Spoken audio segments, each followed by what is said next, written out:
Bonjour à tout le monde. Bonjour, bonjour. Je m'appelle Bonjour Mathilde. Ariane de la part de Malte.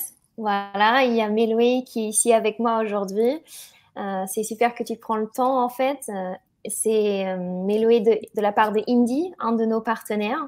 Alors du coup, je ne sais pas si vous avez su quand on organise ce webinaire de la part de Malte, de la part de Indie. Si vous voulez, vous pouvez me laisser des petits commentaires aussi dans le chat. Et peut-être aussi avant de vraiment démarrer, bonjour, bonjour à tout le monde, laissez-moi savoir d'où vous venez, est-ce que vous êtes en France, est-ce que vous êtes d'autre part, et comment est-ce que vous avez trouvé voilà, la nouvelle de ce webinaire qu'on va organiser aujourd'hui. Alors voilà, peut-être on va encore attendre une ou deux minutes. Juste pour que tout le monde le sache, peut-être en fait c'est votre pause midi aujourd'hui, peut-être quelques-uns parmi vous ne peuvent pas rester jusqu'à la fin, c'est aucun problème parce qu'on fait un recording et la vidéo sera publiée demain sur notre chaîne YouTube et vous allez normalement aussi recevoir le lien dans le mail que vous allez recevoir demain. Alors, il y a des gens voilà, de France, des convertis en Malte, de Lyon, Bordeaux. Super. Alors, moi, je suis basée à Paris. Mais Loé, toi aussi, c'est ça? C'est bien ça, je suis à Paris aussi. Ouais, ouais, c'est ça, super. Du coup, pour tout le monde, comme info, on a publié un petit sondage que vous allez voir dans l'onglet sondage en bas. Je viens de publier, en fait, une deuxième. Du coup, si vous voulez, voilà, répondre, ce serait top. Sinon, on a aussi l'onglet questions. Normalement, on va faire une petite introduction tous les deux. Puis Méloé, elle va faire toute sa présentation et à la fin, on va traiter toutes les questions. S'il y a quelque chose vraiment, vraiment pertinent, on va essayer de traiter les questions aussi entre-temps. Et si vous avez d'autres commentaires, vous pouvez les laisser dans le chat aussi. Du coup, super, je pense qu'on va commencer. Alors, de nouveau, bonjour et bienvenue à tout le monde. Moi, je m'appelle Ariane. Peut-être vous avez déjà entendu un petit accent. Je suis allemande à la base et j'ai travaillé pour Malte en Allemagne pendant à peu près un an. Et maintenant, j'ai rejoint l'équipe en France pour organiser plein d'événements. Du coup, un événement comme ça, alors des webinaires en ligne, mais aussi des webinaires, des événements en live dans notre bureau à Paris, par exemple. Alors, ça, c'est notre agenda pour aujourd'hui. Je vais vous donner deux, trois petites infos sur Malte parce qu'il y a peut-être aussi deux, trois gens qui ne connaissent pas encore Malte. Et après, je vais passer la parole à Méloué de la part de Indie et elle va vous faire une petite présentation. Et voilà, à la fin, on va traiter toutes les questions. Alors, du coup, qu'est-ce que c'est Malte? Malte, c'est vraiment la plateforme de freelance numéro un maintenant en Europe. Il y a Malte en France, mais aussi maintenant, par exemple, depuis un an, en UK, aussi aux Pays-Bas, en Belgique, en Allemagne aussi depuis longtemps et en Espagne. Du coup, vous pouvez voir, ça a bien grandi les dernières années. Maintenant, il y a Malte depuis 10 ans et on a à peu près 600 employés en France. Et qu'est-ce qu'on fait chez Malte? En fait, Malte vous met en relation en tant que freelance avec des clients, avec des projets, voilà, avec des clients qui cherchent quelqu'un de soutien à long terme ou aussi à court terme. Ça veut dire qu'on a maintenant à peu près 400 000 consultants indépendants sur notre site et à peu près 255 000 missions ont déjà été effectuées avec succès sur Malte. Et parce que c'est vraiment un secteur qui grandit beaucoup, de plus en plus de gens, particulièrement des jeunes, veulent devenir freelance. Alors, on a aussi voilà, eu plein de soutien d'investisseurs, comme vous voyez en bas. Qu'est-ce que vous trouvez comme projet sur Malte? Vous trouvez pas seulement, comme j'ai dit déjà, des petites entreprises, des startups, mais aussi des grands comptes comme Allianz, AXA, L'Oréal, Galeries Lafayette, dans beaucoup, beaucoup de secteurs et industries différentes. Du coup, n'importe ce qui vous intéresse, vous allez beaucoup, beaucoup trouver sur Malte si vous vous inscrivez. Et voilà, ça c'est tout de ma part, vraiment très brièvement. Si vous avez plus de questions sur Malte, laissez-moi savoir. Et sinon, je passe la parole à Méloué. Merci beaucoup Ariane. Donc je me présente, je m'appelle Méloé. Je travaille chez Indie depuis 4 ans maintenant et je suis ravie voilà, de vous faire cette présentation aujourd'hui, de pouvoir vous parler justement de la micro-entreprise. Alors je vais partager mon écran.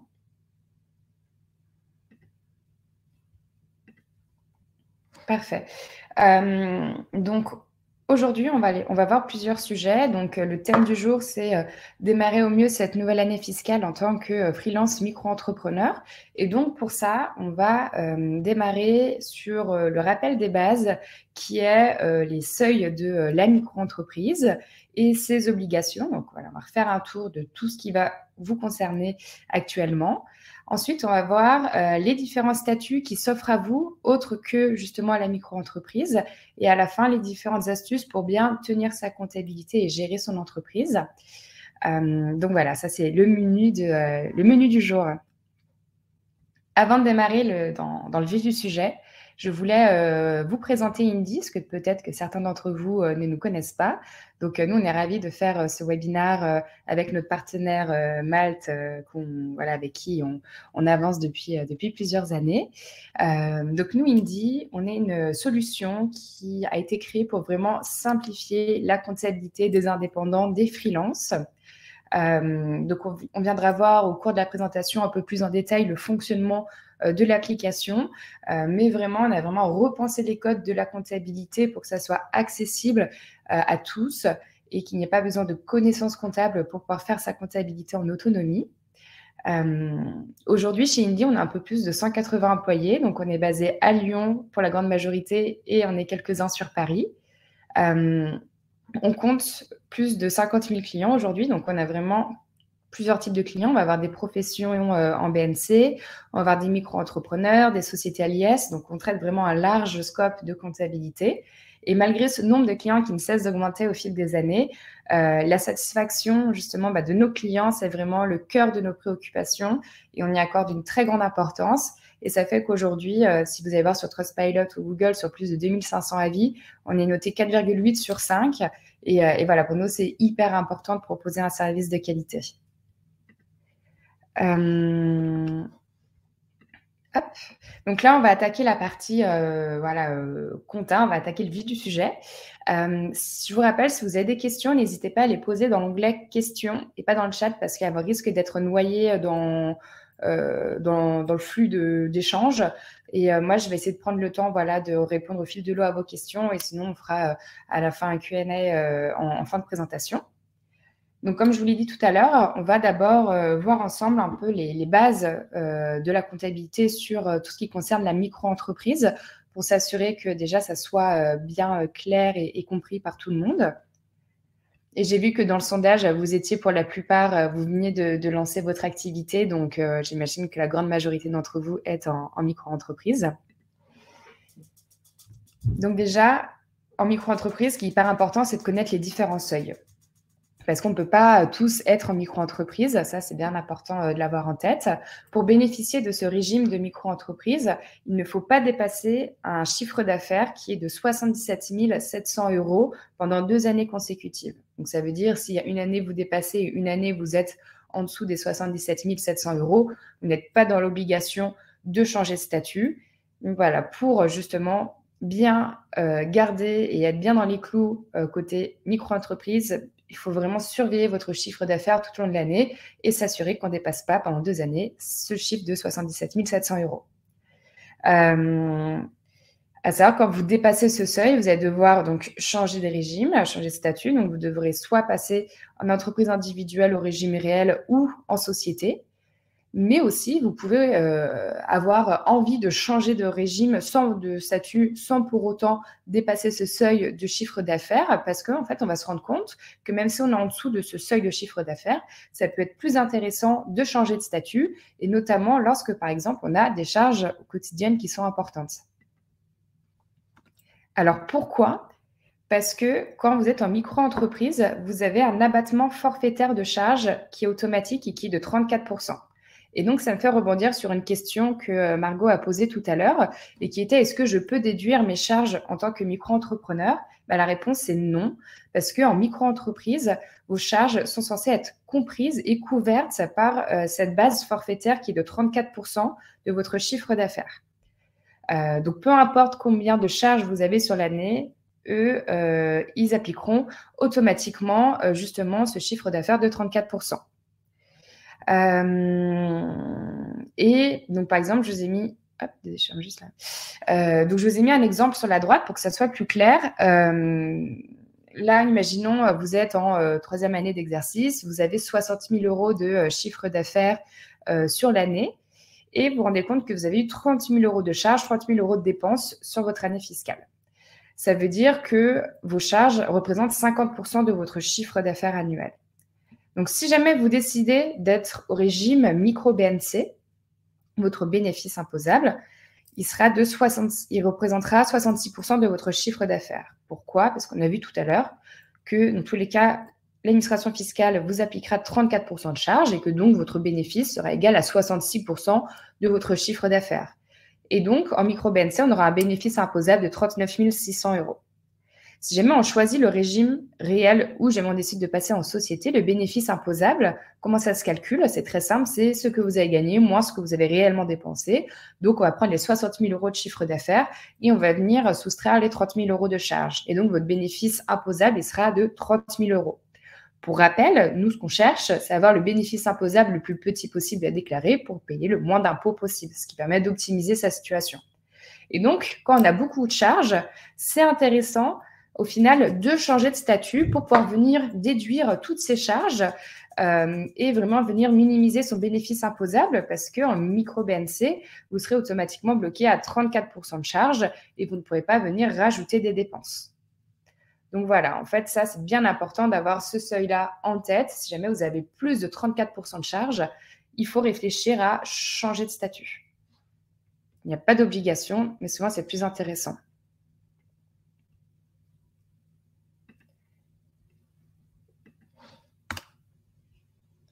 Donc, pour vous qui êtes en micro-entreprise, même si on dit que c'est un régime qui est très simple à la micro-entreprise, vous allez tout de même avoir des obligations. Et ça, c'est bien important de les avoir en tête. Donc, voilà les déclarations qui concernent les personnes en micro-entreprise. Donc, il y a des déclarations qui sont obligatoires. Donc, il y a la déclaration 2042 CPRO qui est à faire une fois par an sur le site des impôts. Donc, c'est la déclaration de vos revenus d'indépendants. Et vous allez avoir votre déclaration du chiffre d'affaires que vous devez faire sur le site de l'URSSAF, soit de manière mensuelle ou trimestrielle selon le modèle que vous avez choisi. Et après, il y a une autre déclaration qui n'est pas forcément obligatoire, qui, elle, va dépendre de votre situation actuelle, qui est la TVA. La TVA, je sais que c'est un sujet qui peut être parfois complexe et donc c'est pour ça que j'ai voulu faire un zoom dessus pour bien vous rappeler le fonctionnement de la TVA. Si vous avez des questions, n'hésitez pas, je vais essayer de les traiter à la fin de cette partie. Donc la TVA, on en a à peu près tous déjà entendu parler et donc dans les grandes lignes, c'est un impôt sur la consommation et qui va s'appliquer sur toutes les activités en France, donc aussi bien les activités de vente de biens que de prestations de services, comme j'imagine c'est le cas de la majorité d'entre vous. L'assujettissement de la TVA, il va être déterminé par la nature des opérations. Et comment on calcule le montant de la TVA? On prend un montant qui est hors taxe, donc le montant de base, et on vient y ajouter la TVA, ce qui fait le montant TTC, le montant toute taxe comprise. La TVA, ça va être à remplir sur le site des impôts, donc la déclaration sur le site des impôts, et elle peut être envoyée annuellement, trimestriellement ou mensuellement. Donc, on va venir voir justement pourquoi il y a différentes manières de déclarer cette TVA. Il y a différentes manières de déclarer cette TVA parce qu'il y a différents régimes de TVA. Donc ça peut tout à fait vous concerner en tant que micro-entrepreneur. Donc c'est pour ça que je voulais revenir dessus. Il y a 3 régimes de TVA. Il y a la franchise en base, le régime réel simplifié et le régime réel normal.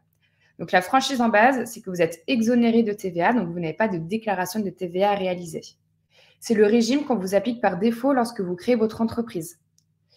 Et pour être en franchise en base, il ne faut pas dépasser un chiffre d'affaires annuel qui est de 36 800 euros.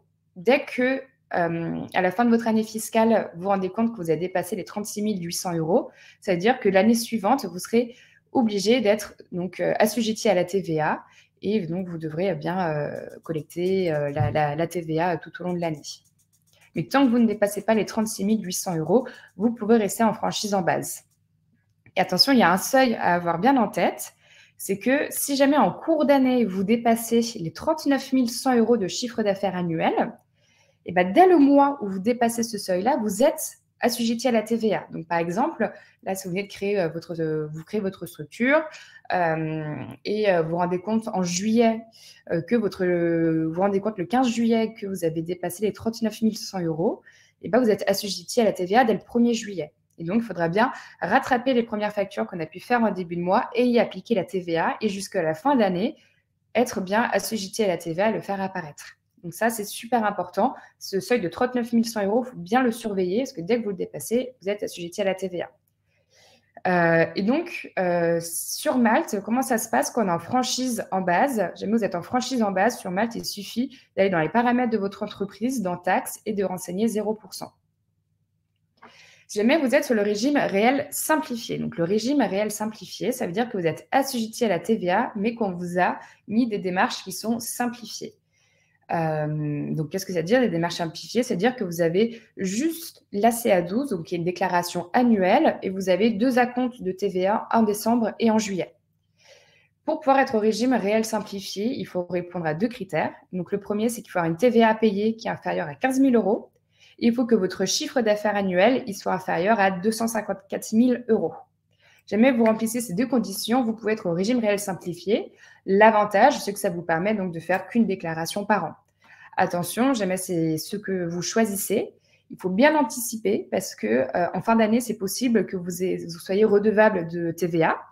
Et donc, jamais c'est le cas, vous pouvez parfois sortir quelques milliers d'euros pour justement rembourser cette TVA.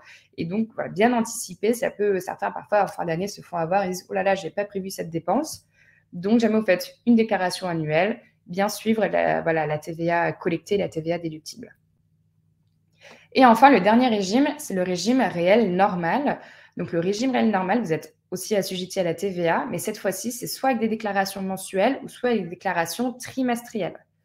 Donc, le régime réel normal, vous êtes obligé d'y être dès que vous dépassez les seuils du régime réel simplifié qu'on vient de voir. Donc, si jamais vous avez plus que 15 000 euros de TVA à payer ou si jamais votre chiffre d'affaires dépasse les 254 000 euros, vous devez basculer au régime réel normal. Mais il est aussi possible que vous fassiez la demande d'être au régime réel normal, même si vous êtes en dessous des seuils qu'on vient de voir ensemble. Pourquoi? Parce que certains préfèrent payer régulièrement leur TVA tous les mois ou tous les trimestres. Comme ça, ils sont sûrs de pas en fin d'année se retrouver avec beaucoup d'argent à sortir parce qu'ils n'avaient pas anticipé justement la TVA à payer. Et donc, certains préfèrent faire des déclarations mensuelles ou trimestrielles. Donc, pour faire le régime réel normal, normalement, c'est des déclarations mensuelles, donc ça s'appelle des CA3. Mais si jamais votre TVA déclarée elle est inférieure à 4 000 euros, vous pouvez faire une demande pour être en TVA et faire vos déclarations trimestriellement. Si vous êtes au régime réel simplifié, au régime réel normal,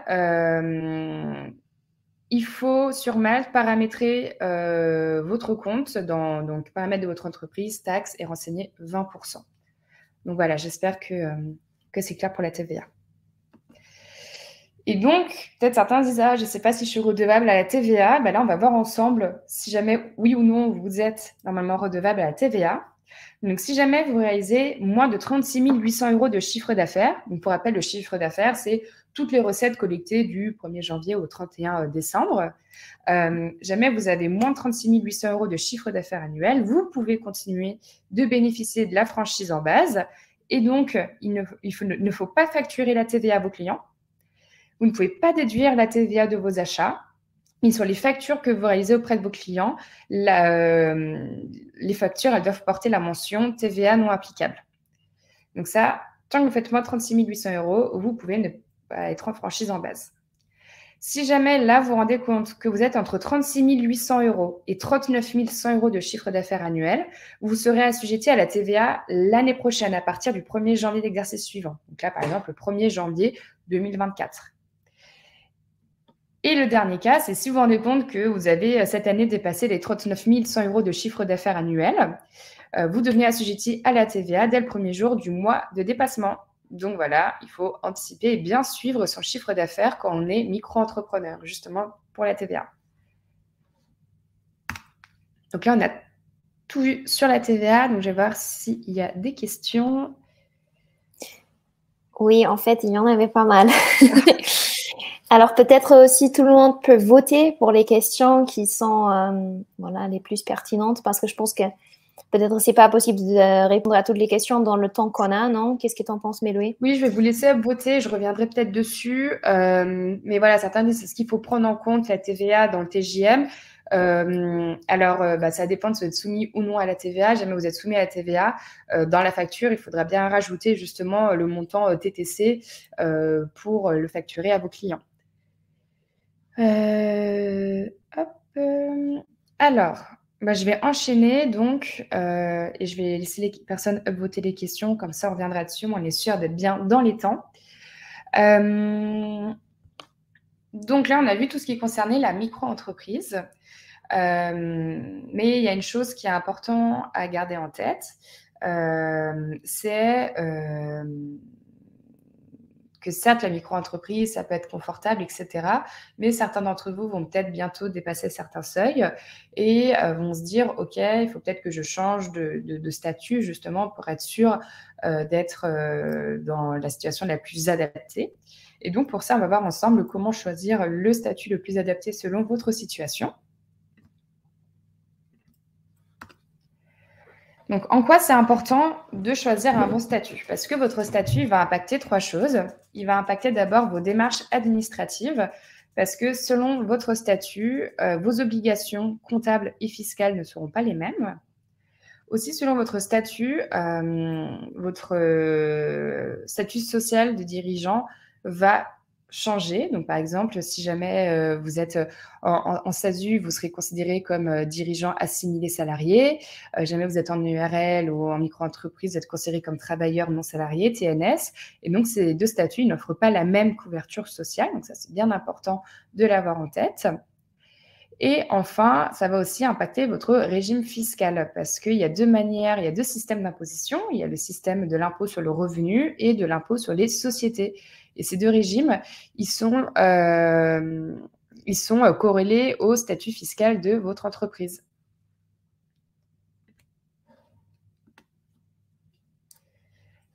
Alors, là, je vais faire un comparatif entre donc la micro-entreprise et la société. Donc, j'ai volontairement exclu de cette présentation le statut d'entreprise individuelle au régime réel parce que généralement, pour les freelances, c'est vrai que dans la grande majorité, vous êtes soit en micro-entreprise, soit en société. Donc voilà, j'ai voulu me concentrer sur les points qui me paraissaient les plus importants et qui vont vous concerner le plus dans l'avenir. Donc, le comparatif micro-entreprise et société. Donc déjà, il faut savoir que quand vous êtes en micro-entreprise, l'entreprise et l'entrepreneur, ils ne forment qu'une seule et même personne et on dit que vous êtes une seule et même personne physique. Alors que lorsque vous êtes en société, c'est deux personnes qui sont distinctes et donc la société sera considérée comme une personne morale. Pour créer votre micro-entreprise ou votre société, donc ça a changé très récemment et maintenant il suffit de déposer un dossier à l'INPI. L'INPI, l'objectif d'avoir mis en place ce système-là, c'était vraiment de simplifier les démarches et de centraliser tous les acteurs de la création pour que vous ayez un interlocuteur principal. Et donc maintenant tout se passe via l'INPI. Concernant le patrimoine, donc quand vous êtes en micro-entreprise, avant février 2022, vu que vous faisiez qu'une seule et même personne physique, il n'y avait pas de distinction entre le patrimoine personnel et le patrimoine professionnel. Et ça, c'est vrai que c'était quand même un risque et un stress pour beaucoup d'entrepreneurs. Et depuis de février 2022, bonne nouvelle, maintenant il y a une séparation des patrimoines. Et donc, votre patrimoine personnel ne peut pas être touché, ça sera que le patrimoine professionnel. Donc, le patrimoine professionnel, ça va être par exemple tous les biens qui ont été achetés dans le cadre de l'activité professionnelle. Et pour les sociétés, depuis toujours, en tout cas, la société possède son propre patrimoine. Concernant les régimes fiscaux, donc en micro-entreprise, vous êtes sur un impôt sur le revenu, alors qu'en société, vous êtes sur un impôt sur les sociétés ou un impôt sur le revenu. Ça peut dépendre, il y a le choix. Pour vous expliquer, l'impôt sur les sociétés, c'est que les bénéfices ils sont apposés au niveau de la structure elle-même, alors que l'impôt sur le revenu, c'est au niveau de l'entrepreneur que se fait l'impôt. Voilà le distinguo. Peut-être un petit peu plus précisé, parce que ce n'était pas forcément très clair. Les avantages de l'impôt sur les sociétés, c'est que vous séparez clairement votre imposition professionnelle de votre imposition personnelle, puisque l'impôt concerne l'entreprise dans sa globalité et non pas l'entrepreneur. L'impôt sur les revenus, en fait, c'est les sociétés qui sont à l'impôt sur le revenu, elles sont considérées comme des sociétés de personnes où les dirigeants et les éventuels associés payent un impôt en fonction de leur quote-part. Donc, avec l'impôt sur le revenu, sont prises en compte les données du foyer fiscal. Donc, voilà les différences entre ces deux principales impositions. Et enfin, il y a le régime social. Donc, ça, c'est hyper important. Donc, vous êtes au régime social, vous êtes considéré comme travailleur non salarié, donc indépendant. Donc, vous êtes géré par la sécurité sociale des indépendants. Et quand vous êtes en société, donc là, c'est différent en fonction de la SASU ou de l'URL. Jamais vous êtes en SASU, vous êtes considéré comme assimilé salarié. Donc, vous êtes sur le régime général de la sécurité sociale. Alors qu'en URL, vous êtes, comme en micro-entreprise, considéré comme indépendant, comme travailleur non salarié. Donc, vous êtes sur la SSI. Donc voilà, ça c'est bien important de l'avoir en tête. On viendra un peu plus en détail justement sur cette principale différence sur le statut du dirigeant. Donc ça, c'est la principale différence entre micro et société. Donc là, je vais refaire un focus sur les sociétés, SASU et URL, parce que c'est sûrement quand vous allez passer les seuils de la micro-entreprise, les deux structures sur lesquelles vous allez vous diriger. Donc, SASU, ça veut dire Société par action simplifiée avec un associé unique. Et URL, c'est Société à responsabilité limitée avec un seul actionnaire. C'est deux formes de sociétés commerciales qui offrent une possibilité de ne compter qu'un seul associé, d'où le U dans le nom, parce que U, ça veut dire voilà, associé unique. Si jamais vous êtes plusieurs associés, vous serez plutôt sur une SAS ou une SARL. Vous pouvez fixer librement le montant du capital et, comme on l'a vu tout à l'heure, vous êtes civilement et pénalement responsable dans la limite de vos apports. Donc voilà, il y a bien le patrimoine pro et personnel distinct. Et donc là, on va voir un peu plus les différences entre la SASU et le URL. Donc là, on va commencer par la partie sociale, qui est donc pour la SASU, vous êtes considéré comme assimilé salarié. Et donc, comme on l'a vu tout à l'heure, vous êtes au régime général de la sécurité sociale. Et donc ça, c'est un statut qui est beaucoup plus protecteur. Et donc, les cotisations, elles vont logiquement être plus élevées. Ce statut, ça va vous permettre d'avoir une couverture sociale, une prévoyance de base et une retraite qui sera plus importante par rapport à l'URL. Et quand vous êtes en SASU, vous avez le même statut qu'un salarié en fait affilié au régime général de la sécurité sociale, à part pour les indemnités chômage. Donc, c'est bien parce que c'est hyper protecteur. Et donc, pour ça, il faut que vous fassiez des fiches de paye avec vos cotisations sociales. Et par contre, ce qui est important à comprendre, c'est que comme vous êtes très bien protégé, forcément, vous avez des cotisations sociales et patronales qui seront très importantes parce que ça va représenter environ 64% du salaire brut. Et donc, dès que vous allez devoir vous payer, il faudra forcément sortir beaucoup de trésorerie parce qu'il y a beaucoup qui partiront dans les taxes sociales. Et donc, pour vous rémunérer en salaire, forcément, c'est un coût qui est beaucoup plus important, mais ça vous permet d'être très bien protégé. Alors qu'en URL, le gérant, il est considéré comme un travailleur non salarié. Donc, peut-être que parfois, vous entendrez TNS, ça veut dire ça. Et en tant que TNS, vous êtes affilié à la sécurité sociale des indépendants, donc la SSI. Et donc, pour faire simple, en fait, vous êtes moins bien protégé qu'en SASU. Parce que forcément, vous allez cotiser comme un indépendant et souvent, les indépendants, ils ont des cotisations qui sont faibles. Il faut savoir que la couverture sociale, ça va représenter environ 45% de votre revenu net. Et ça veut donc dire, comme vous cotisez moins, que vous êtes moins couvert et que vous bénéficiez d'indemnités moins importantes en cas d'arrêt de travail, par exemple, ou en cas d'accident du travail ou de maladie professionnelle. Et votre retraite aussi est également plus faible et vous ne cotisez pas pour le chômage. Donc, si jamais vous êtes en URL, pensez bien en annexe à avoir des organismes privés, etc., où vous pouvez cotiser en plus pour bien préparer la retraite. L'avantage aussi d'être en TNS en URL, c'est que forcément, quand vous allez vous verser un salaire, il y a beaucoup moins de la partie du salaire qui partira en cotisation sociale. Et donc, quand vous souhaiterez vous rémunérer, il faudra sortir moins de trésorerie de votre société. Donc voilà, ça c'était pour la partie sociale des deux sociétés. Ensuite, sur la création de la structure, sur la SASU, c'est beaucoup plus libre.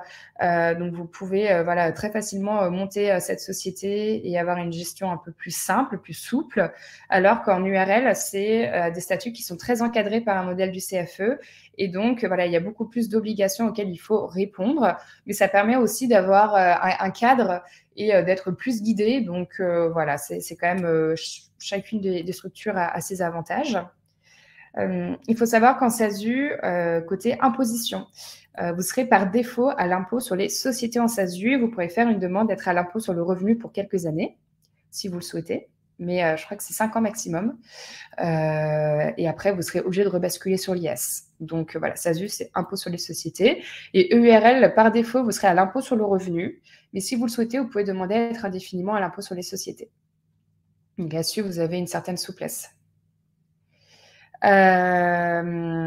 Après, en SASU, donc, il y a un avantage, c'est que vous avez la possibilité de cumuler la SASU avec vos ARE, donc les indemnisations Pôle emploi, parce que vous pourrez vous payer en dividendes tout en continuant à toucher voilà, l'ensemble des aides de Pôle emploi. Donc, c'est vrai que la SASU, il y a un montage là-dessus qui est plutôt pas mal si jamais vous avez la possibilité d'avoir des aides chômage, alors qu'en URL, si jamais vous êtes en URL, vous versez un revenu, excusez-moi, il faut savoir que les aides, elles vont forcément diminuer et c'est moins intéressant en fait. Le cumul de l'ARE de Pôle emploi va venir...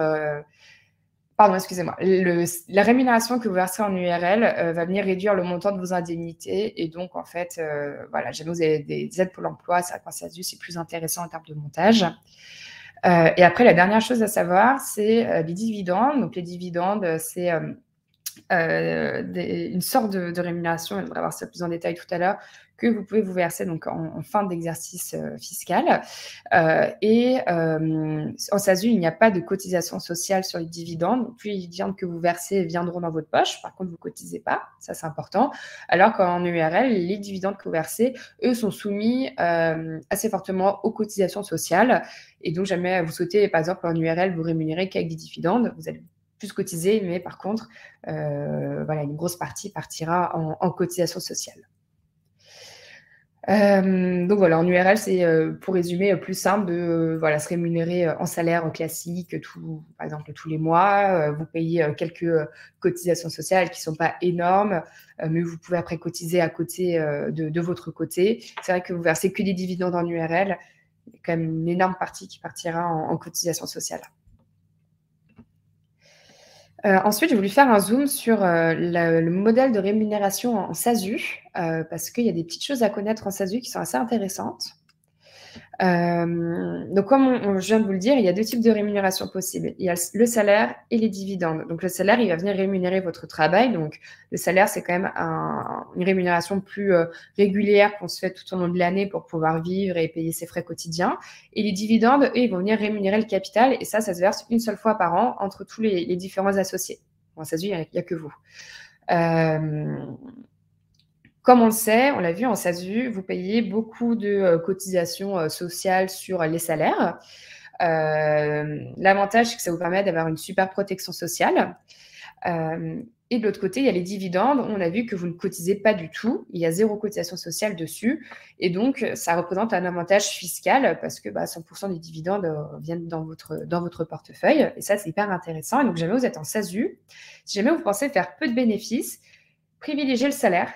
Pour être sûr d'avoir quand même une bonne protection sociale. Parce que jamais vous avez peu de revenus, vous versez 0 salaire, vous versez que des dividendes, vous cotisez 0. Et ça, c'est pas il faut vraiment anticiper ces points-là. Donc, privilégiez le salaire. Et si jamais vous pensez que votre SASU va être une activité particulièrement rentable, il est intéressant donc de se verser des salaires tout au long de l'année pour cotiser, mais de ne pas se verser des salaires énormes, mirambolesques, parce qu'en fait, en fin d'année, c'est intéressant aussi de se verser des dividendes, comme ils ne sont pas taxés par les cotisations sociales, et donc, comme ça, d'avoir une meilleure rémunération. Et donc, l'astuce d'Indy, c'est que si jamais vous êtes en SS ou en SASU, le salaire optimal en brut, c'est de se verser 2800 à 3500 euros par mois. Parce qu'au-delà, en fait, un salaire plus élevé ne vous apportera pas forcément une meilleure couverture sociale. Et après, comme ça, tout ce qui vous reste en surplus en fin d'année, vous pouvez soit réinjecter dans l'entreprise ou vous le verser en dividende. Donc voilà la petite chose à bien avoir en tête en SASU pour justement optimiser sa situation. Et donc, pour faire un résumé de tout ça, quel est le meilleur statut? Donc, jamais vous êtes en lancement d'activité ou si jamais vous avez une activité secondaire avec peu de charges, c'est vrai que la micro-entreprise, c'est super intéressant parce que, surtout parfois en freelance, vous n'avez pas forcément beaucoup de charges. Et donc, c'est vrai que la micro-entreprise, vu qu'on vous applique automatiquement 34% de charges, parfois, ça va même gonfler vos taux de charge et venir diminuer votre bénéfice imposable. Donc, franchement, c'est banco. Et en plus, c'est une vraie simplicité administrative. Donc, la micro-entreprise peut être très intéressante en début d'activité. Et après, quand votre activité elle va prendre plus d'ampleur, vous dépassez les seuils, il faudra peut-être penser à se tourner vers la SASU ou le URL. Et la SASU, c'est très intéressant pour les projets ambitieux, on peut se verser des dividendes, ou pour les personnes qui vont avoir les aides pour l'emploi, et pour aussi les personnes qui souhaitent bénéficier d'une très bonne protection sociale. Le URL, c'est plus intéressant pour les personnes qui n'ont pas d'indemnité Pôle emploi, parce que comme ça, on peut se verser en fait régulièrement un revenu, un salaire tout au long de l'année, sans avoir à payer trop de cotisations sociales, contrairement à la SASU. Et donc, vous pouvez quand même vous payer régulièrement sans avoir 60% de votre salaire qui part en cotisation sociale. L'URL, c'est quand même plus soft là-dessus. Et donc, c'est vrai que ça permet d'avoir quand même régulièrement un salaire qui rentre sans avoir à sortir trop de trésorerie. Donc, voilà les différentes situations à bien avoir en tête quand vous ferez votre choix de statut. Et donc, comme on l'a vu tout à l'heure, même en micro-entreprise, vous avez des obligations, et en SASU et en URL aussi, vous aurez des obligations. Et donc, il y a pas mal d'astuces, de choses à savoir pour bien tenir sa comptabilité et bien gérer son entreprise. Donc déjà, il est important de bien tenir sa comptabilité pour pouvoir suivre justement les différents seuils dont on parle depuis le début du webinaire. Et la tenue de comptabilité, c'est un peu bête et méchant, c'est tout simplement bien noter l'ensemble de ses dépenses, bien noter l'ensemble de ses recettes, les affecter dans des comptes comptables, donc indiquer la nature de la recette ou de la dépense. Et en fin d'année, ça va vous permettre d'avoir des soldes par compte comptable et de venir remplir vos différentes déclarations fiscales. Bon, en micro-entreprise, vous n'avez pas à suivre l'ensemble, de noter toutes vos dépenses parce que vous n'avez pas la possibilité de déduire vos charges. Mais c'est quand même bien important d'avoir en tête votre taux de charge, même si vous n'avez pas tout le détail de jamais c'est d'assurance, jamais c'est des frais de ménage ou autre. C'est quand même bien important d'avoir le ratio recette-charge pour s'assurer qu'on ne dépasse pas les 34%. Et après, quand vous êtes en société, voilà, il faut bien, tout au long de l'année, tenir sa comptabilité régulièrement pour ne pas se retrouver à devoir tout faire en fin d'année. Donc là, il faut savoir que toutes les charges, toutes les dépenses ne sont pas forcément déductibles dans l'activité professionnelle. Et donc, aussi bien pour les micro-entreprises pour suivre leur taux de charge de 34% ou aussi bien pour les sociétés qui font régulièrement des dépenses et qui, elles, peuvent déduire leurs charges, il est important de connaître ces 4 conditions pour qu'une charge soit déductible et puisse venir diminuer votre bénéfice imposable. Il faut déjà que cette dépense, elle soit dans l'intérêt de votre entreprise. Donc, vous ne pouvez pas intégrer des dépenses 100% personnelles qui n'ont rien à voir avec votre activité dans votre comptabilité. Il ne faut pas que la dépense, elle soit excessive ou fictive. Par exemple, jamais vous dites que vous avez fait des cadeaux clients et que vous avez acheté une Rolex par client. L'administration fiscale, ils vont dire c'est un peu abusé comme achat, comme cadeau, on ne va pas l'accepter. Donc voilà, il faut être pas excessif et surtout, vous ne pouvez pas inventer des dépenses.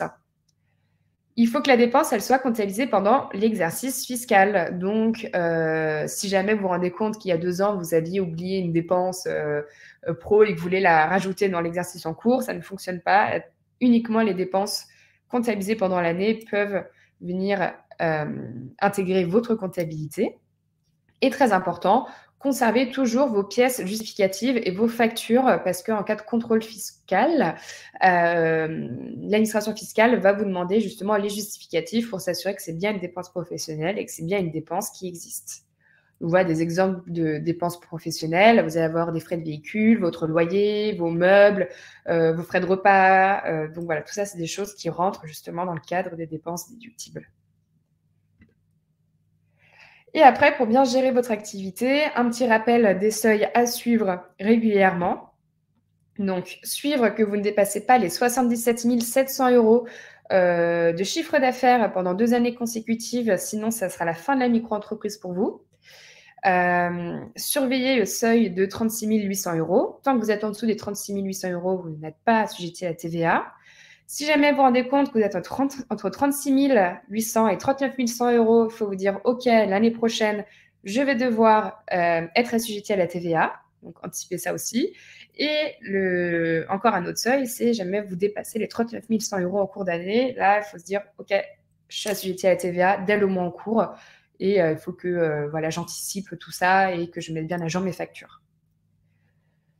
Donc ça, c'est tous les seuils qui concernent le chiffre d'affaires. Et après, on l'a vu, il y a le taux de charge à surveiller pour s'assurer qu'on ne dépasse pas les 34%. Si on dépasse les 34%, la micro-entreprise n'est plus forcément très intéressante. Donc voilà les grands chiffres à bien garder en tête tout au long de l'année quand on est micro-entrepreneur pour justement s'assurer qu'on est dans la meilleure situation et surtout on n'a rien oublié et qu'on est bien dans les clous. Et justement, on se dit, OK, il y a peut-être beaucoup de choses à retenir et je n'ai pas forcément les outils pour gérer tout ça. Et donc, avec Indie, nous, on a créé une solution de gestion d'entreprise qui est 100% gratuite et sans engagement. Et en plus, la bonne nouvelle, c'est qu'il y a une intégration qui est faite avec Malte. Donc, cette solution de gestion, pour vous expliquer, c'est une solution qui va vous permettre d'avoir de la visibilité justement sur votre activité, donc de pouvoir suivre votre chiffre d'affaires. On vous alerte justement sur les différents seuils dépassés. Vous allez pouvoir créer vos facturations et vos devis clients. Et avec l'intégration Malte, vous allez récupérer toutes vos factures et vous aurez le traitement automatique de la commission Malte. Donc, ça vous permet d'avoir un outil gratuit justement qui vous enlève cette charge mentale et qui, tous les jours, va venir mettre à jour vos données et va vous permettre très facilement en fait, de s'assurer que vous êtes tout bien en ordre et qu'il n'y a pas de souci. Je ne vous ai pas expliqué, mais en fait, Indie est directement synchronisé avec le compte bancaire professionnel.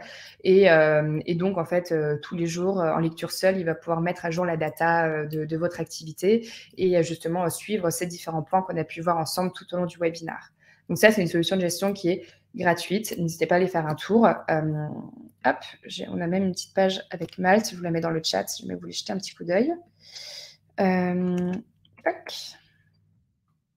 Et après, pour ceux qui se disent, OK, je vais peut-être finalement me lancer en société et donc je vais devoir faire des déclarations. Donc là, on a une solution qui vous permet de gérer votre entreprise, mais aussi d'aller sur toute une partie déclarative, vous permettre de déclarer tous vos documents fiscaux en autonomie super facilement. Et donc, comment ça fonctionne? Donc, comme je vous l'ai dit tout à l'heure, Indie est synchronisé avec votre compte bancaire professionnel. Et donc, lui, tous les jours, il va venir saisir vos recettes et vos dépenses. Il va ensuite reconnaître ses recettes et ses dépenses, les mettre dans les bonnes catégories comptables, plus ajouter le bon taux de TVA selon la nature de la dépense, parce que il y a des taux de TVA qui sont à 5,5, des taux de TVA qui sont à 20% selon la nature de l'achat ou de la dépense. Et donc, Indie va reconnaître la nature de la recette ou de la dépense et ainsi, hop, tout bien mettre en ordre. Et en fin d'année, on va venir pré-remplir l'ensemble des déclarations fiscales qui vous sont demandées. Donc, je vais mettre en SASU, en URL, vous avez des bilans, des comptes de résultats, les déclarations de TVA, etc. Et Indie va venir pré-remplir toutes ces opérations. Et vous, en fin d'année, il faudra simplement répondre à un questionnaire pour venir finaliser toute cette comptabilité. Et en un pas, ces documents, en un clic, sont télétransmis directement aux différents organismes. Donc voilà, je vous ai mis dans le chat le lien. N'hésitez pas à aller faire un petit tour. Jamais ça vous intéresse. Et surtout que grâce au partenariat, en ce moment, vous avez donc 4 mois d'abonnement offert sur Indie sans engagement. Donc ça, c'est pour ceux qui veulent l'abonnement avec les déclarations. Parce que pour les autres, jamais vous voulez juste la gestion d'entreprise, c'est gratuit, donc pas besoin. Et aussi sur Indie, nous, on vous accompagne sur la création de la société ou sur le changement de statut. Jamais vous êtes déjà une entreprise individuelle, que vous souhaitez changer de structure, il n'y a pas de souci. On a justement tout un service pour ça, donc sur le site qui est gratuit et qui vous permet de créer votre structure, pouvoir poser vos questions si besoin. Donc je mets aussi le lien dans le chat si jamais certains ça vous intéresse. C'est gratuit et on a des super conseillers qui vous accompagnent justement pour vous conseiller sur la structure la plus adaptée, répondre à toutes vos questions, vous présenter les différentes démarches. Donc voilà, n'hésitez pas à leur demander, c'est gratuit, ils sont super sympas, c'est mes collègues. Donc voilà, là on a fait le tour de tout le webinaire. Je pense qu'on va pouvoir passer aux questions. Donc n'hésitez pas à poser des questions s'il y en a, je vais essayer d'y répondre au maximum. Ouais, j'ai déjà essayé de répondre à 2-3 questions parce que j'ai vu que toi, tu avais, je pense, pas mal répondu déjà à 2-3 questions qui ont été là depuis le début, du coup. Par exemple, avec les seuils, je pense là, il faut faire attention, c'est ça, avec les 36 ou les 77 000, ça dépend en fait. Voilà, chiffre d'affaires et création, c'est ça, du statut. Et là, je pense qu'il y avait quelque chose qui n'était pas clair. Okay. Je pense, en termes de questions, il y a une question qui a reçu 8 votes. Alors, ouais. Donc, la question est, est-ce qu'on cotise pour le régime de retraite en micro? Alors oui, vous cotisez, mais comme vous êtes sur le statut TNS, donc d'indépendant, c'est pas non plus vous cotisez, mais ça reste des cotisations, moi, que je trouve pas aussi conséquentes que quand on est salarié. Donc,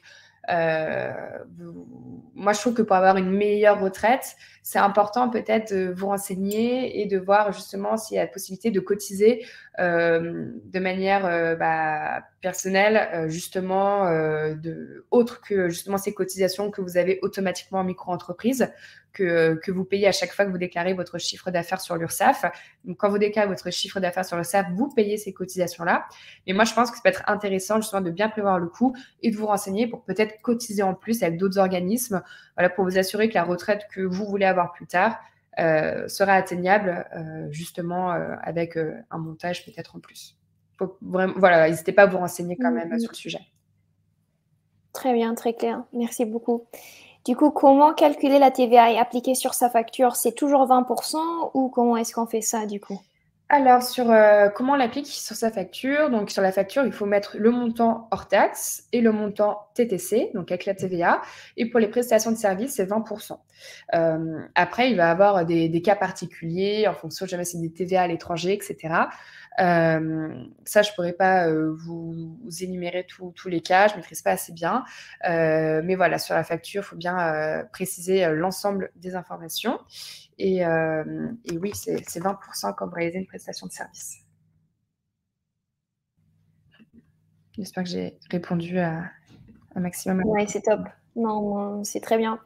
Quand on se vend à un taux journalier de 400 €, par exemple, c'est hors taxe ou c'est avec TVA? Alors ça, je ne sais pas comment ça apparaît sur Malte. Donc, alors moi, j'ai vite fait regarder sur mon compte, par exemple, et là, tout ce qu'on voit, c'est seulement les charges ou la commission Malte qui sera déduit après. Alors ça, il faut sur Malte aussi toujours avoir en tête que, par exemple, si on met un taux journalier de 600 €, on va seulement avoir 540 parce que, voilà, il y a encore la commission Malte. Par contre, les 600 €, je pense que c'est déjà inclus avec la TVA. Mais sur toutes les factures Malte, en tout cas, il faut soi-même ajouter si on est assujetti à la TVA ou pas. Alors, ça dépend vraiment aussi du statut, comment la facture soit faite à la fin. Et j'avais encore mis aussi un article de blog qu'on a sur Malte sur le sujet dans le chat. Du coup, si vous avez encore plus de questions là-dessus, ce sera là. Voilà, ce que je pense, ça dépend sûrement des plateformes. Peut-être qu'il y a certaines plateformes qui disent, bah là, c'est TTC, donc vous savez exactement combien vous payez votre freelance. Peut-être que certaines, ils disent que c'est acheté, enfin, c'est hors taxe. Donc, j'ai pas envie de m'avancer là-dessus. Mais dans tout cas, dans vos factures clients, bien préciser le détail avec la TVA. Si jamais vous êtes assujetti à la TVA, c'est super important. Ok, alors je regarde qu'est-ce qu'il y avait encore en ce qui concerne les charges. Je pense que tu avais déjà bien répondu directement. Je ne sais pas si c'est possible aussi pour tout le monde d'avoir tes slides ou de les partager ou au moins deux, trois informations ou sinon ton contact LinkedIn s'il y a encore d'autres questions à la fin. Je ne sais pas comment tu aimerais bien gérer ça. Bah, avec le replay, normalement, vous aurez accès au tout contenu des slides. Donc, je pense que ça sera suffisant parce que moi, j'ai pas accès à tous les participants pour leur envoyer Oui, bien les sûr. slides. Mais en tout cas, dans le replay, vous aurez bien accès au contenu de tout ça. Très bien, super. Ok, alors d'autres questions qui avaient encore plusieurs votes. Le chiffre d'affaires est compté de mai à mai de l'année suivante. Alors, ça va dépendre. Jamais vous êtes en entreprise individuelle, votre chiffre d'affaires, il est calculé du 1er janvier au 31 décembre. Et après, jamais vous êtes en société, vous avez la possibilité de démarrer votre exercice fiscal à un autre moment dans l'année. Donc, par exemple, si vous souhaitez démarrer le 1er mai, votre exercice fiscal, c'est possible. Et donc là, ça ira du 1er mai au dernier jour d'avril de l'année suivante. Mais en entreprise individuelle, c'est toujours du 1er janvier au 31 décembre. Et voilà, après, il y a certaines sociétés qui préfèrent faire leur exercice fiscal décalé dans l'année. Par exemple, je sais pas, les magasins de vêtements ou de chaussures, eux, ça ne les dérange pas du tout de faire leur compta le 31 décembre parce que c'est la grosse période de rush avec Noël, le Nouvel An. Et donc, ils ne peuvent pas du tout faire leur stock et prendre le temps de faire leur comptabilité. Et donc, par exemple, souvent les magasins de chaussures ou de vêtements, peu importe, de jouets, eux, ils font leur exercice en milieu d'année, autour de juillet, août, où c'est la période un peu plus calme et ils peuvent prendre le temps de faire leur compta. Ok, très bien. Puis aussi, une question par rapport à Indie. Qu'est-ce qu'il est inclus dans la version payante de Indie par rapport à l'offre gratuite? Alors, dans l'offre payante, la chose qui sera rajoutée, ça va être la possibilité de déclarer, faire ses déclarations fiscales, donc faire ses déclarations de TVA, faire ses bilans sous compte de résultats, ses déclarations d'impôts. Donc voilà, toutes les déclarations fiscales sont uniquement disponibles dans le système payant. Et dans l'abonnement payant aussi, vous avez accès à un chat hyper réactif qui répond en moins de 5 minutes en direct, alors que sur la version gratuite, c'est un peu en décalé. Donc voilà, ça va vous permettre d'avoir accès à mes collègues en live la semaine dès que vous en avez besoin. Super. Comment calculer la TVA et choisir le bon pourcentage en micro-BNC? C'est toujours Alors, les 20%. ouais, Oui. donc en fait, il y a plusieurs taux de TVA. Donc, vous avez le taux normal à 20%. Donc là, ça s'applique à tous les produits ou services pour lesquels il n'y a aucun autre taux n'est expressément prévu. Après, vous avez un taux réduit à 10%. Donc ça s'applique aux produits agricoles, aux foires et salons, aux jeux et manèges forains, aux droits d'entrée des musées ou zoos, au transport de voyageurs, à la restauration. Après, vous avez un taux réduit à 5,5% qui va concerner principalement les produits alimentaires, les produits de première nécessité, les services culturels, les abonnements gaz, électricité. Et après, vous avez le taux super réduit qui est à 2,1% et qui, lui, concerne les médicaments, les spectacles et les journaux de presse. Donc, vous, quand vous allez faire une prestation de service, ça sera le taux à 20%. Mais après, jamais vous achetez, vous allez au restaurant, par exemple, la nourriture, c'est 10%, l'alcool, c'est 20%. Donc, en fait, ça va dépendre de la nature de votre achat ou de votre dépense ou de votre rémunération. Enfin, du service que vous proposez, pardon. Parfait. Super. Attends, j'avais encore vu. En micro-entreprise, il me semble que la situation a changé récemment. Il est vraisemblablement possible de déclarer certains frais réels. Qu'est-ce que tu dis à ça? Alors, pas que je sache. Normalement, la micro-entreprise, vous avez un abattement forfaitaire de 34% qui est censé couvrir vos dépenses. Alors après, est-ce qu'il y a des frais spécifiques qui viennent d'arriver peut-être. Moi, je suis pas expert comptable, donc je ne veux pas dire de bêtises, mais normalement, micro-entreprise, vous ne pouvez pas déduire vos charges. Donc, soit ça a changé là, il y a quelques jours, quelques semaines, mais sinon, depuis toujours, c'est inclus dans les 34% de charge. Donc, à vérifier. Je me vous êtes sûr, Arnaud, mais pour moi, c'est tout compris dans l'abattement forfaitaire. Et justement, c'est ça l'intérêt de la micro-entreprise, c'est que vous ayez des démarches qui soient hyper simples parce que vous avez juste à déclarer le chiffre d'affaires annuel et comme ça, l'administration fiscale, eux, applique automatiquement les 34% pour calculer le bénéfice imposable. D'où la différence avec, par exemple, l'entreprise individuelle au régime réel ou la société, où là, vous allez pouvoir déduire vos charges et donc, il faut noter toutes les dépenses que vous faites une par une et ce qui engendre des déclarations un peu plus costauds pour justement expliquer toutes les dépenses qui rentrent dans la déduction du bénéfice imposable. Donc, voilà, c'est pour ça que la micro-entreprise a été créée, c'était vraiment pour simplifier les démarches et que vous n'ayez pas à suivre toutes ces dépenses. Et par exemple, pour des charges, par exemple une assurance ou la sécurité sociale, est-ce que ça compte aussi comme une charge qu'on peut déclarer ou non? Non, en fait, tout ça, c'est compris dans les 34%. Mais si on passe, par exemple, à une société? Ben, jamais vous êtes en société ou en entreprise individuelle au régime réel. Là, par contre, c'est des charges qui seront déductibles et donc qui peuvent monter à 50-60%. Ça, c'est à vous de voir combien vous dépensez. Du coup, là, juste parce que ouais, ça me venait juste en tête. En fait, là, il faut assurer que toutes ces charges-là soient déduites directement de son compte professionnel aussi, c'est ça? Parce que si, par exemple, là, avant, tout a été déduit de son compte perso, ça ne s'affiche pas, par exemple, pour un comptable de chez Indie qui doit regarder le compte pro pour avoir toutes les informations. Là, il faut aussi faire attention que toutes les charges soient prises voilà, de son compte pro, c'est ça?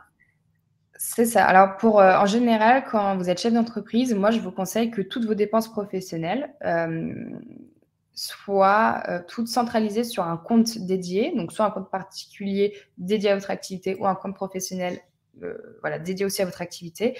Comme ça vous donne une meilleure visibilité, que vous ayez Indie ou même un comptable. Hein.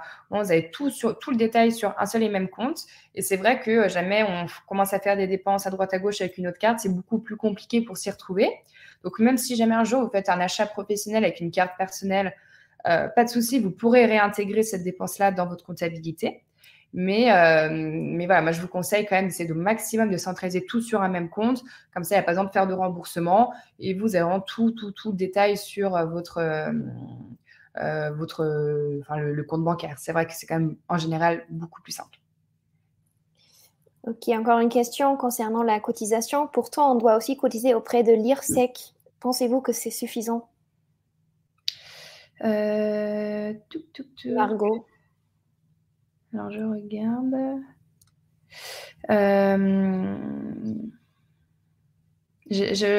Alors, je trouve pas la question, je suis désolée. Elle vient d'être posée? C'est la 4e d'en haut. Elle vient aussi de remettre une autre question tout en haut parce que moi, j'avais répondu concernant les seuils. Peut-être tu veux aussi traiter celle-là au début. Alors, Margot, je n'aurai pas la réponse à votre question. J'ai peur de dire une bêtise. Donc, je pense qu'il faut juste bien vous renseigner selon votre situation. Mais je préfère pas m'avancer quand je n'ai pas la réponse. Je suis désolée. Je préfère rien dire que dire des bêtises.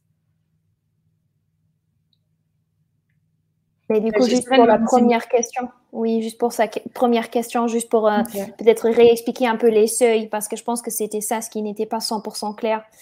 Ok, oui. Alors, en plus, c'est une bonne question. En effet, c'était pas très clair. Donc, la question, c'est, je n'ai pas du tout compris cette partie. Entre 39 800 et 39 100 euros de chiffre d'affaires, je suis assujettie à la TVA à partir du 1er janvier de l'exercice suivant. Mais, donc, la question, c'est si le chiffre d'affaires annuel est compté à partir de fin décembre, on ne sait pas précisément si on sort entre 36 800 et 39 100 euros. Alors ça, c'est une bonne question. En fait, ce qui est important en tant qu'entrepreneur, c'est de suivre son chiffre d'affaires tout au long de l'année. Le chiffre d'affaires, il ne sera pas comptabilisé uniquement le 31 décembre. Vous pouvez le suivre tout au long de l'année, parce que dès que vous avez des recettes qui rentrent, votre chiffre d'affaires, en fait, évolue tout au long de l'année. Donc, vous pouvez très bien le 3 juin, regarder où est-ce que vous en êtes et dire « Ah, ok, depuis entre le 1er janvier et le 3 juin, j'ai gagné 20 000 euros. Donc, j'ai 20 000 euros de chiffre d'affaires. » Et en fait, le suivre comme ça au cours de l'eau. Si jamais, en fait, au courant de l'année, donc vous penchez sur, par exemple, sur Indie, vous avez un système qui permet de suivre l'évolution de vos recettes et vous vous rendez compte qu'en octobre, par exemple, vous êtes à 37 000, par exemple. Vous allez dire, OK, donc je suis déjà à 37 000 courant octobre, donc c'est-à-dire que c'est sûr qu'en janvier prochain, déjà, je suis assujettie à la TVA.